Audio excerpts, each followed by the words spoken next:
के प्राण पखेरु दोनों निकल गए। बोल मथुराधीश की। कंस को वध भयो। कंस की जो पत्नी हती अस्थि प्राप्ति वो दोनों विरह करती आई और कंस के संस्कार इत्यादि के बाद में अपने पिता के पास चली गई हती।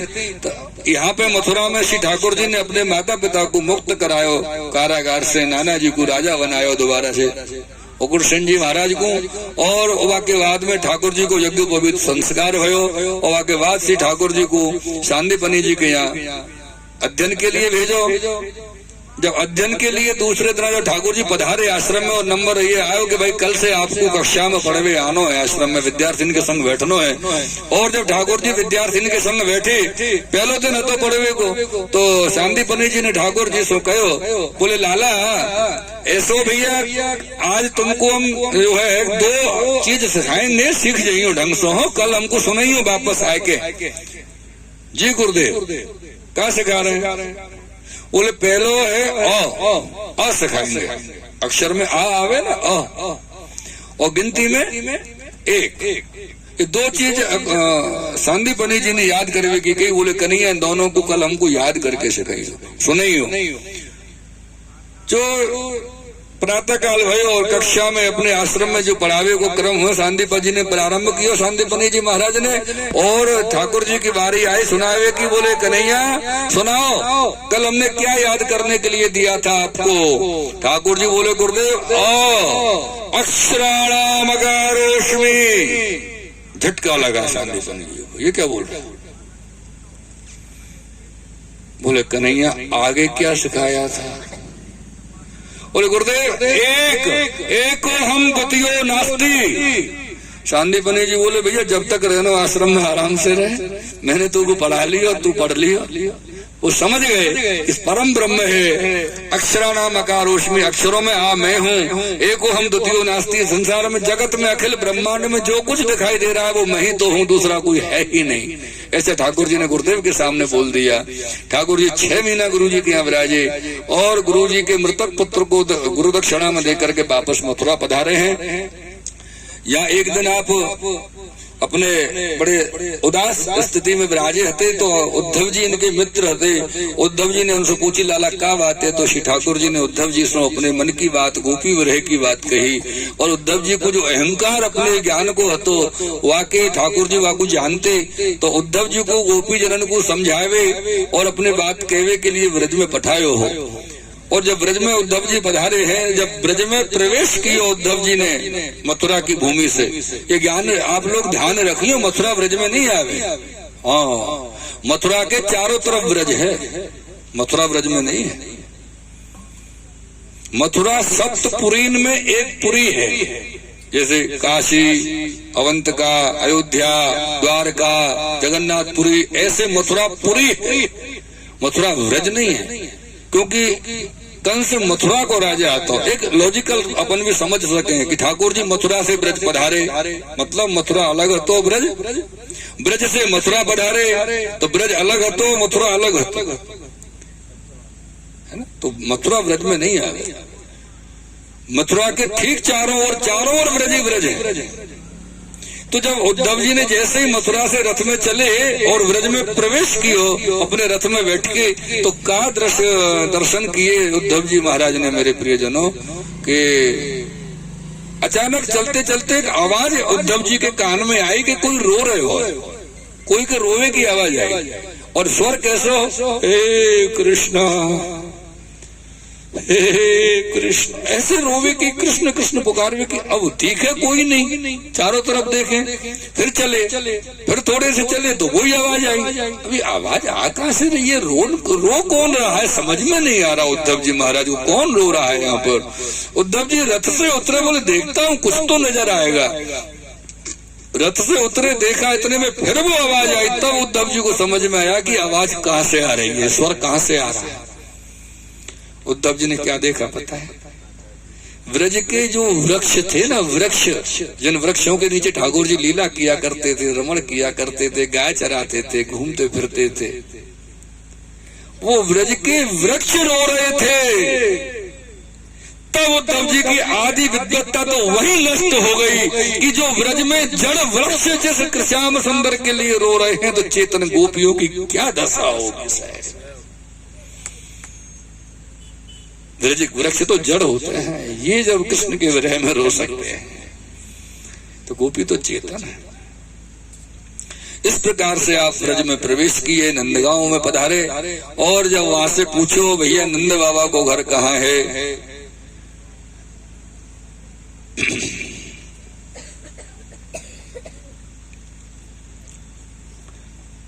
तो ब्रजवासी ने उद्धव जी को क्या जवाब दियो पतो है आपको? बोले भैया ये ऊंचे से रास्ता में से जो पनारे चल रहे हैं ना, पनारे, भोले भाले ब्रजवासी ऐसे जवाब देते बेचारे अपनी ब्रजभाषा में। बोले नंदगांव में ये पनारे दिख रहे हैं ना जोर जोर से बहते हुए, बोले ये पनारे जहाँ घर पे जाके बंद है जाए वही नंद बाबा को घर है। उद्धव जी बोले समझे नहीं। बोले समझ में आवेगी भी ना है, क्योंकि ये पनारे नंद बाबा के घर में से बह रहे हैं और नंद बाबा मैया या प्रकार से रो रहे अश्रुपात से, उनके अश्रु से पनारे बह चले ब्रज के डालियन। ऐसे ब्रजवासी ने उद्धव जी को जवाब दियो। उद्धव जी नंद बाबा के यहाँ पहुंचे, नंद बाबा के जैसे ही पहुंचे प्रणाम कियो। नंद बाबा बेचारे पुरुष हैं, थोड़ा संभल के कांवरे ले रहे, मैया यशोदा तो मात्र तो भाव से बेहाल है रही।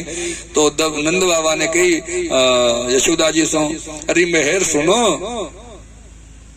तो यशोदा जी के मन में एक ही भाव चल, तो लाला आयो का? तो नंद बाबा बोले यशोदा जी लाला नहीं आए, लाला के सखा मित्र आए हैं, उद्धव जी आए हैं। अरे फिर यशोदा जी बेहोश हो गई, लाला नहीं आए। पूरी रात श्री ठाकुर जी और उद्धव जी, वो उद्धव जी और नंद बाबा चर्चा करते रहे, बात करते रहे। और प्रातः काल जब उद्धव जी यमुना जी में स्नान के लिए पधारे तो गोपी जन वह जगह पे उद्धव जी को मिली, और गोपी जनन ने उद्धव जी को चारों ओर से घेर के और श्री स्वामी जी के चरण पे मंडराते हुए भ्रमर को लक्ष्य करके उद्धव जी को बहुत बात सुनाई। भ्रमर गीत को वर्णन भी यहाँ कियो। मधुप की तव बंधो मास्पृशांघ्रि सपत्न्या कुछ विलुलित माला कुंकुमश्मश्रुभिर्न वह तो मधुपते स्तन माननीनां प्रसादम यदु सदसि विडम्ब्यम यस्य दूतस्त्वमीद्र।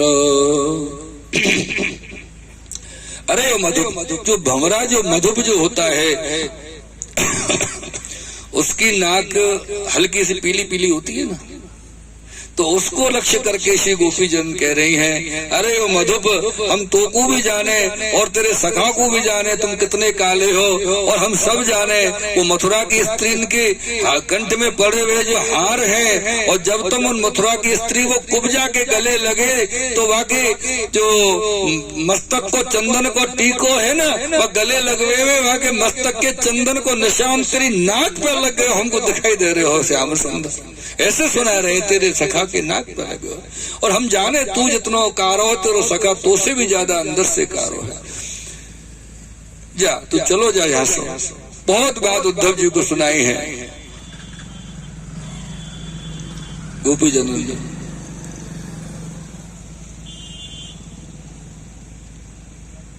कि ज्ञान बजाई डुमडुमी और प्रेम बजाओ ढोल, ऊधो सूधो है गयो, ऊधो सूधो है गयो, सुन गोपिन के बोल, व्यवस्था प्रेम की, व्यवस्था प्रेम की। ऐसी वहां पे स्थिति बनी। तो उद्धव जी बोलने लगे कि अम्मू को मथुरा जानो है और मैं आपसे आज्ञा लूं। तो गोपी जनन ने और श्री स्वामी जी ने उद्धव जी से कही कि हे उद्धव जी महाराज, हमारी जो दशा के दर्शन आपने किए, जो दशा हमारी देखी, या में से कोई प्रकार की बात श्री ठाकुर जी श्याम सुंदर से मत कही हो, क्योंकि हमने चाहे कि हमारी दशा से उनको हृदय को वेदना हो, कष्ट हो। श्री उद्धव जी बोले गोपी जनों देखो, अब मेरी दशा ऐसी है कि मुझसे झूठ नहीं बोलो जाए हो। एक कार्य करो, आप कुछ चिट्ठी लिख के दे दो अपने विषय में, जो होगी मैं ठाकुर जी को पकड़ा दूंगा। ये चिट्ठी पकड़ो तुम्हारी गोपिन की, तुम अपने आप बाँच लो, हमें ना कुछ कहना, हम मौन ले लेंगे। तो गोपी जनन ने स्वामी जी ने एक सखी सो कही, अरे सखी सुनियो, वो मेरी जो अलमारी है मेरे घर में, वहां में चिट्ठी लिखी लिखाई तैयार रखी है पहले से, सफेद रंग की है, वाकु ले आइयो, केसरिया रंग की है, लाल रंग सब लगे रंग लगे वही वहां पे, वाकु ले आइयो। और वो लाके वाने वो चिट्ठी जो हथकाई स्वामी जी को दी, और स्वामी जी ने उद्धव जी को दी। बोले चिट्ठी पत्र जो है आप श्री श्याम सुंदर को दे दीजो। अब पत्र को देख के उद्धव जी बोले गोपियों, आपने मुझ को बाबरो तो बना दियो है, आंध्रो बनाए रही हो, अंधो नहीं हो। ये चिट्ठी, क्योंकि वो जो चिट्ठी हथकाई पत्र जो था तो वो स्वामी जी की ओढ़नी थी, वो वाली ओढ़नी जो महाराज के समय पे आसन में लगाई स्वामी जी ने, वो ओढ़नी थी। तो बोले हमें खोल के देखो, लिखे हो कच्छू ना लिख रहे हो, वस्त्र है ये तो। बोले उद्धव जी आप बावरे तो है गए और आप विद्वान भी बहुत हो, पर पढ़े लिखे नहीं हो। उद्धव जी बोले बृहस्पति जी तो पढ़े लिखे। उद्धव जी बोले पढ़े लिखे नहीं हो। बोले क्यों? बोले या वस्त्र पे जो पत्र में लिखे हुए हो ना, वो भाषा आप नहीं जानो। क्यों नहीं जानो? तो बोले यहाँ पत्र में प्रेम की भाषा में सब लिखो है, और आप ज्ञान की भाषा पढ़े हो। जो प्रेम की भाषा पढ़े हो ना, वो यह पत्र को पढ़ सको। तुम समझाओ तो सही क्या लिखे हो यहाँ। तो वह समय पर गोपी जन श्री स्वामी जी कहें कि हे उद्धव जी, या पत्र या वस्त्र को देख के श्याम सुंदर हमारी हर दशा समझ जाएंगे कि हमारी दशा कैसी है। क्योंकि यह वस्त्र में हमारे महाराज के समय को अश्रुपात भी यही वस्त्र से हमने पहुंचो, तो हमारी हृदय की वेदना, हृदय को भाव, हृदय को अंतर को रस जो है यही में समाहित है। हमारे जब विरह करते करते रोते रोते वन में विकल स्थिति जब हमारी भई, और हमारे हृदय में चलते चलते पसीना जब हमारे अंतःकरण में हृदय में ऊपर जब आयो, तो हमने अपने हृदय को पसीना भी यही ओढ़नी से पहुंच लियो। वो हमारे हृदय को स्नेह विरह भी यही ओढ़नी में स्थित है। हे उद्धव, और जब उनको थकान भई, उनको आसन चाहिए हो, तो वो आसन भी यही है। वो सब समझ जाएंगे, ये आप दे दीजिए बस। बाबरे हो गए श्री उद्धव जी महाराज राधा जी के चरणन में प्रणाम साष्टांग कियो है, और वहां से श्री राधे जय राधे, राधे राधे प्रिया प्रिया श्री। बोलिए जय राधे राधे राधे प्रिया प्रिया। श्री राधे जय राधे, राधे राधे प्रिया प्रिया श्री राधे जय राधे राधे राधे प्रिया। यहाँ प्रकार श्री राधा रानी के नाम गुणगान करते हुए उद्धव जी मथुरा की तरफ पधारे हैं। और जिन जिन ने जो कछु भेंट उद्धव जी को दियो, सबको आए तो रथ में आते, पैदल पैदल बावरे हो गए, आनंद में मग्न हो गए, और पैदल पैदल सबको अपने कंधन पे सर पे लाद के रख के आप चले हैं। श्री राधे जय राधे, राधे राधे राधे राधे राधे राधे के मग्न हो गए श्री उद्धव जी। और मथुरा पहुंचे तो देखो कि द्वार पे श्री ठाकुर जी उद्धव जी की प्रतीक्षा कर रहे हैं, और समझ गए मेरो सखा बावरो है कि आयो। तो ठाकुर जी के पास जैसे उद्धव जी पधारे, ठाकुर जी उद्धव जी दोनों गले लगे और खूब एक दूसरे से गले लग के रोए।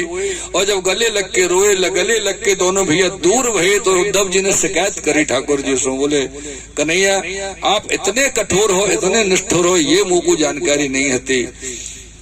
और फिर एक बात मेरी समझ में ये नहीं आई श्याम सुंदर, जब मैं ब्रज में गयो तो वह समय समस्त गोपी जन ने मोकू आपके दर्शन अपने श्री अंग में, अपने रोम रोम में कराए थे। यानी कि आप गोपीन के रोम रोम में विराजमान हो। और जब आप गोपीन में हो तो फिर इतनी वो विरह कर रही है, इतनी रो रही है आपके लिए विकल है, आप ये आनंद से मथुरा में मौज ले रही हो। प्रभु ये अच्छी बात है। और रोते जाए उद्धव जी, बोलते जाए श्री ठाकुर जी को, ऐसे करके रो रहे हैं उद्धव जी। तो उद्धव जी से श्री ठाकुर जी ने कही, अरे उद्धव एक बार नजर दृष्टि ऊंची करके भैया मेरी तरफ भी तो देख ले।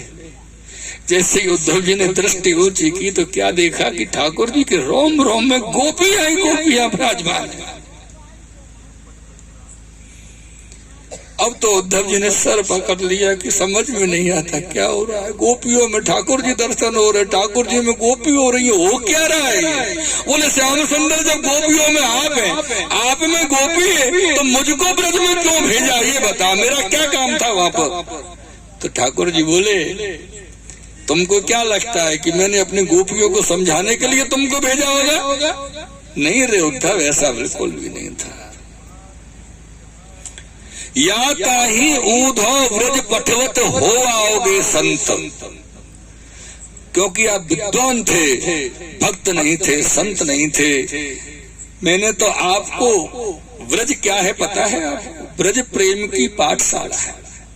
ब्रज प्रेम की पाठशाला है, और व्रज की मेरी जो सखियां गोपीजन हैं वो प्रेम की पाठशाला के प्रेम के आचार्य हैं। और हे उद्धव, मैंने तुमको प्रेम की पाठशालाओं में प्रेम के आचार्यों से प्रेम का पठन पाठन करने के लिए एक विद्यार्थी को भेजा था। तुम विद्यार्थी बन के वहां गए थे, और मुझे प्रसन्नता है कि मेरे विश्वसनीय आचार्यों ने, ब्रज की गोपिकाओं ने, प्रेम के आचार्यों ने मेरे विद्यार्थी को अपना पूरा काम करके दिया है। जिस काम के लिए भेजा था कि आप संत हो जाओगे, आप संत होकर के वापस लौटे उद्धव, आई है। इस तरह से श्री ठाकुर जी ने उद्धव जी का स्वागत किया, और आप दोनों महल में पधारे हैं। यहाँ